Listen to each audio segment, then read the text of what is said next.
Hello, everybody. Welcome to our 5-minute daily devotional for today. This is a series of short videos sharing some thoughts on a passage mula sa ating Moravian Daily Text Readings. And patuloy tayo sa ating pag-aaral ng Book of Matthew, the Gospel of Matthew, with a passage taken from Matthew chapter 4, verses 1 to 11.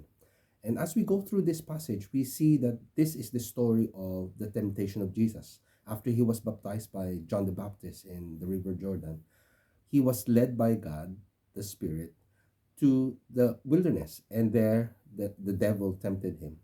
And pansin nyo, sa tatlong pagkakataon na tinukso ng Diablo si Jesus, he mentioned these three words. It is written. Quoting another passage from the Bible, from the scriptures, addressing that very temptation na ginamit ng Diablo para linlangin si Jesus. It is written. Nasusulat. What God tells us is, every time we are tempted, okay, we may try to rationalize, we may try to justify yung mga decision na gagawin natin after we are tempted. But Jesus is showing us a way to overcome temptation by going to Scripture. We can use the Word of God para labanan yung mga kasinungalingan at panlilinlang na kaaway. The Word of God is truth. And the only way for us to overcome the lies and the deception of the enemy is to speak the truth. It is written.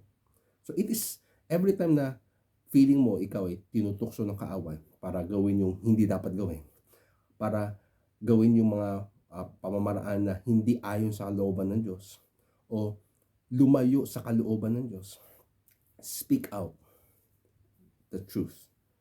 Turn on to Scripture and declare truth over that situation. Ano ba sinasabi ng salita ng Diyos patungkol sa kalalagayan na yun na tinutukso ka ng Diyos, ng kaaway?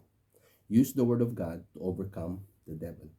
And let the truth that sets you free work in your life, to set you free from the lies, to set you free from the guilt that follows from falling into temptation, to set you free from the shame na maaaring idulot ng iyong pagsuway sa kalooban ng Diyos. Overcome temptations with the truth. It is written. Now, turning into the prayer item that we have, we'll base it on Ezekiel chapter 33, verse 11, and John chapter 3, verse 21. In Ezekiel 33, verse 11, we read, "Turn back from your evil ways, for why will you die, O house of Israel?" So, totoo, tayo tinutukso, at minsan, malimit sa mga pagkakataon, tayo nahuhulog, we fall into temptation. What God is saying, turn back. Tumalikod ka sa kasalanan, tumalikod ka sa kahiyan, at yung guilt na naidudot ng iyong pagsuway. Turn back to God. It goes on to say sa John chapter 3, verse 21, "But those who do what is true come to the light, so that it may be clearly seen that their deeds have been done in God." Yes, it's good na tumalikod sa kasalanan, tumalikod sa pagkakamali. But it's important as well to continue on doing what God wants you to do the things that are in the light, to do the things that, the deeds that come from God.